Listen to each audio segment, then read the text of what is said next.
Hey, everyone. Thanks again for checking us out. This is another edition of, I guess I need to come up with an actual name for this series. We've just mainly been talking about how the recent international pandemic has impacted a wide variety of industries and businesses. Today, I've got a good buddy of mine, Mr. Austin Church. Austin, how are you doing today, buddy? I cannot complain. I'm glad to Good. be here with you. Good. Glad to have you, man. And so, Austin is in the industry of helping startups and businesses that have been around a while who need help hmm from a branding perspective. So, not just startups, but anybody who's looking to refresh their branding and understand how they can stand apart in a world of noise. There's a lot of that out there, and so we want to kind of break this down into two parts. Number one, what can companies do right now as business has changed so much and as we are living in a virtual world so often right now. But we also want to talk about things that people can do just in general. How can you hmm make sure that your brand stands out? And so that's what we're going to get into in just a second. We were talking before we were talking before we started recording about when we first met, and we determined that it was at a mastermind group through a mutual friend at least 3 years ago, right? It's been a little while, and it actually took us a little while to figure out how we had met because once we had met, it was like I saw you every couple of days, and you kind of laugh because you're like, how did it take us even that long to meet? Because we know 99% of the same people, it Yeah, seems like. yeah. So once Kenneth was in my life, I was like, I couldn't remember a time when he wasn't in my life. Either I can't get rid of you or you can't get rid I of know, me. that's right. That's right. Get out of here. Well, you Yeah, keep following me around, man. but either way, we Yeah, love to enjoy it, man. So that's right. very very quickly, tell us a little bit about your background and your company and what you do for hmm business. So I got my entree into the business world through a marketing agency, and then I got into iOS apps, and then I co-founded a tech startup for independent musicians. And I think that's probably when I really started focusing on branding as a discipline. And so these days I run a brand consulting firm called Balernum, and we work with a lot of startups, if only because I know the language and I know a lot of the challenges that founders face. And I know some of the pitfalls too. And having been through it myself, I think I have a little bit more credibility with founders. I'm not just the talking head coming in. I can say, yeah, like when we raised money, here's what it felt like, and here's how that went, and so on and so forth. So we're really keen on coming alongside founders on the journey and getting in the trenches with them and getting our fingernails dirty. Yeah. So that's the very quick backstory. Well, this is such an interesting time to be startup co-founder or founder, hmm mainly because there's so much uncertainty. And when you start a business, there's already a high level of uncertainty, and we've just increased that over the last 4 to 6 weeks here across the Oh world. man, yeah. Give us the pulse of the startup community right now in terms of the outlook and kind of where startup founders are and kind of what they see is going on right now and in the future of the coming months, particularly. So I think you put it well. I mean, the future is always uncertain, and uh, starting a business, launching a startup is always difficult. And with the uncertainty and the extra dimension of the pandemic and economic downturn, I think the uncertainty and the difficulty are so hard and close. Um, we just have to grapple with them head on in a way that um, might be, is definitely unusual. But I think it can also be clarifying Mhm. in the sense that when there is so little that you cannot control, as a startup founder, you have to focus on what you can control. And when it comes to like customer acquisition, serve the person right in front of you. I mean, one of the mistakes I think we made was thinking about scale before we had even achieved critical mass. And it's really easy to be so busy thinking about how to get your revenues to this point over here that you neglect that customer who's right in front of you and who could eventually help you get there, if you take care of this customer right in front of you. And so I think the startups that are going to weather this storm are going to be the ones that roll up their sleeves and commit to serving the customers right in front of them. And I'll give you an example. There is a platform I use called Podia, Podia. Okay. I use it for my online course. And I got an email from them today saying they basically threw their product roadmap out the window so that they could add webinars as one of the product options that their online creators now have access to as a part of their platform.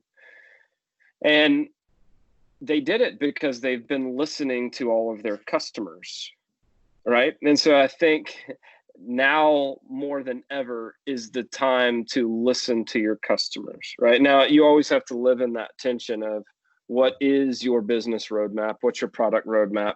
You know, if you're a tech startup, adding more features or more functionality represents a very real cost in terms of development. And there's always a trade-off. If we listen to our customers over here and add this feature, is that going to be the most valuable feature to everyone down the road, right? But that's the first thing, is listen to your customers, serve the person right in front of you. And I'm obviously biased as a brand consultant, but I think really focusing on brand right now is a smart move. Yeah, brand and marketing and advertising and promotions, all those things kind of go together. And you're the expert, so I won't try to put my own spin on what each one means. But typically, studies have shown that companies who invest in marketing, that invest in their brand during economic downturns, tend to do better. Mm-hmm. So, can you kind of tell us? And you touched on a little bit when you talked about focusing on your customer and their needs and their wants. Can you tell us why that is?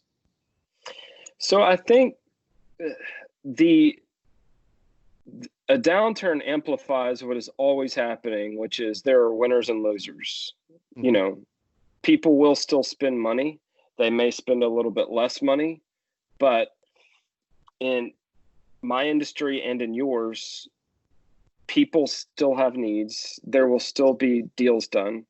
And so when it comes to, well, who is getting that customer, if the pool of opportunities shrinks to some degree,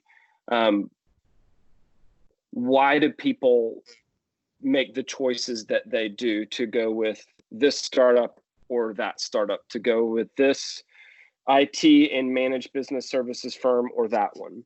And a lot of it comes down to awareness. Have they heard of you, right? A lot of it comes down to your value proposition. Is there anything differentiating you from the 12 competitors that you have? Mm-hmm. That's where brand becomes so important, right? Because if the only basis on which you have to compete is price, well, in an economic downturn, if everybody, they're slashing their prices, maybe someone undercuts you, right? Or if doing business with you always meant more than just getting a low price, because people really buy into a transcendent purpose that you have. They feel like by doing business with you, they're actually doing some good in the world. And I mean, we could run through a really long list of brands that do that transcendent purpose thing really well, right? Patagonia is one that comes up a lot. But people are still going to spend money, businesses and individuals. And a lot of it comes down to awareness. That's where marketing comes in. If people do not know about you, they cannot send money your way. Yeah. I cannot be more like plain spoken than that, Yeah. right? So marketing at its most basic is just giving people a chance to care. They cannot care about you if they do not know about you. And then let's say once you've got their attention, what story are you going to tell them, right? A lot of startups, they make the mistake of focusing on the functional benefits of their product. Here are the things that we can do for you. Now that's great. It's like, okay, cool. You have a software tool that can, send ACH payments, right? That's great. I'd like to be able to receive seamlessly ACH payments from my clients. That's great. Now, what is the emotional end benefit of that tool? Well, man, if things are crazy financially right now, the last thing you want to happen is a check get lost in the mail. Yeah. And you certainly need every penny right now. So losing 3% to credit card processing fees, that's frustrating. And let's be honest, with all of the other options we have these days, it doesn't make sense to pay that much for the convenience of credit card processing. So with us, you can get, seamless ACH payments for $3 a pop. And if you're accepting really large payments, well, $3 is nothing, right? So that's the emotional and benefit, is getting into the frustration of the existing solutions, right? Well, this is all fresh in my mind because some college buddies of mine just started a company, and this is what they do, right? And I think they're making a lot of the right moves. But when people are spending less money and they have just as many options, they're going to end up going with the companies that have the strongest positioning, that have the most attractive value proposition, that tell a great story, and that is brand. Yeah. Your brand is so important. It's who you are personally and as an organization. Getting into, you mentioned webinars during our talk right now, and even before we began the recording, you were saying you were talking about a webinar, and you actually shared a sentiment that myself and I think many other people feel. It's like, oh my gosh, it's a webinar. You know what I mean? Yet another webinar. Webinar. I have to go through another webinar. I'm going to shoot myself. That's right. But right now, virtually everything that we're doing is virtual. Right? literally virtually, right? So it's been interesting. I've shared some thoughts about this with a couple of other guests that have been on the show, and people are discussing, what the world will look like moving forward. But you were talking about the success that your webinar had in terms of people literally and figuratively buying into what it was you were selling via the webinar. Right. How do you think, and it doesn't have to be all about webinars, but how do you think your business or your industry is going to change when you look at where it was in, we'll say, the summer of 2019 versus where it will be in the summer of 2021 or 2022? What do you think are going to be some of the very noticeable changes that people will be able to see in terms of how organizations, even more particularly startups, go about branding themselves and creating that buzz around their product or service? I think that's a really good question. I have put some time into thinking about it. I think there are brick and mortar businesses that are hyper local that will have to move online in earnest for the first time ever. and they will experience some of the pangs, some of the difficulties that direct to consumer brands experienced 20, 25 years ago, right? In terms of differentiation. So you're a gray sneaker company and you decide you want to sell gray sneakers online. Well, you realized online people have a bajillion choices. So you have to figure out ways to stand out. You have to offer something more than just this commoditized product, right?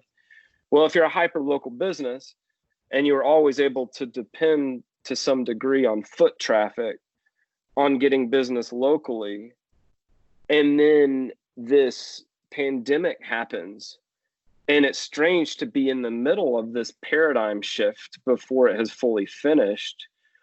Well, a lot of these local companies, in order to survive, are going to need to get clients online. And it's going to be really challenging for them. I'll give you an example. You're a local CPA firm, and you pretty much always have gotten your business locally. Maybe you were a member of the chamber. Maybe you went to events. Maybe you did a sponsorship for like a local little league team. Maybe you did a lunch and learn for financial planners, and that was the way you were able to pick up some of their clients and make them your own, right? Well, if more and more business and more sales meetings are happening on Zoom, Microsoft Meetings, right? Whatever. Well, if you're courting or going after, let's say, a commercial painting company, and then there's this CPA firm in Florida or Nebraska or in California that is like, oh, we actually specialize in helping commercial painting companies get their books in shape, get their chart of accounts in order, do some projecting. We help them with financial consulting. We help them set up their benefits packages, whatever. If there is another already virtual company offering a suite of services or like a customized, productized service that is much more tailored for specific industries, if they've niched down, well, then just being the local option is not going to be a very enticing offer. So you ask me, what are things looking like in branding and marketing? How are things shifting?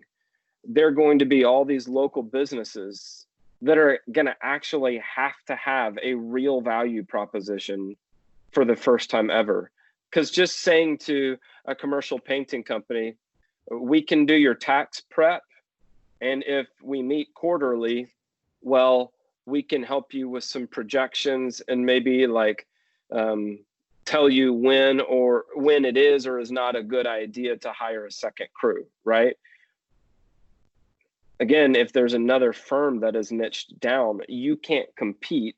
So if you're meeting with prospects who are across town, but you're meeting on Zoom or you're meeting on meetings, that prospect, it's not very different for them to meet with you across town virtually versus meeting with someone across the country virtually. So a lot more businesses are going to need to learn new forms of marketing that aren't dependent upon local stuff for the first time ever. Now, things have been moving that way, right? Yeah. Oh, like you have all these services companies that are like, maybe it's time to specialize.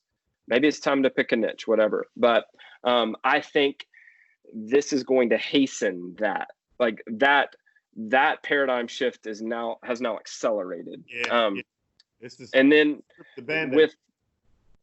Say it again. This is rip the Band-Aid off. That's right. You can't sort of have the crutch of local marketing events anymore. You're going to have to become really, really good at online lead generation. And And some local companies will take to that really well, and they're going to be like, why didn't I start this sooner? You're telling me there are hundreds of thousands of companies out there who need what we do, and now we're learning how to actually get in front of them? Amazing, right? They're going to be like, hey, did you know that you can do prospecting on LinkedIn? And everyone else is going to be like, yeah, I've been doing that for years. Yeah. Where have you been? Right. But anyway, and then I'm so brand first, it's ridiculous, but a lot of companies are going to realize we don't have an authentic brand. And that's the one thing that's not going to change, is authenticity will still be the single most attractive thing. Gotcha. Okay. Does that help? I know I was all over the place, but heads up, and I can certainly see, like you said, it's been going that way, but this is going to really accelerate that. So yeah. As we wrap up here, man, we talked a little bit about the webinars and some of the trainings that you do. If there are people out there right now that are wondering how they can learn how to enhance their brand and hear more from you through a webinar or a training, what steps do they need to take in order to make that happen? So if they go to our homepage, Balernum, BALERNUM.com, Balernum.com, we have a one-of-a-kind brand scorecard. It's a lot of fun to use. You can print it out. For those of you out there who still print things, right? But print it out. And if you work through the questions, it will help you very quickly identify your brand's strengths, weaknesses, and best opportunities. So that's one more time. Balernum, BALERNUM.com. Awesome. And then people can find me on Twitter, Austin L as in Larry, Austin L Church. And I'm all sorts of other places, but I'll limit myself to 2. How about that? Awesome. Well, brother, we appreciate you today coming in and sitting down and speaking with us, or at least maybe not coming in. Maybe I should say logging on. Right? That's right. Digital hugs. Hugs. And dropping some knowledge. So thank you so very much. And we appreciate your time. And I look forward to the day that we can give each other a real hug again, brother. I look forward to that very much. It was a pleasure to be here. Awesome. And I'll talk to you soon. All right, man. Thanks a lot, buddy.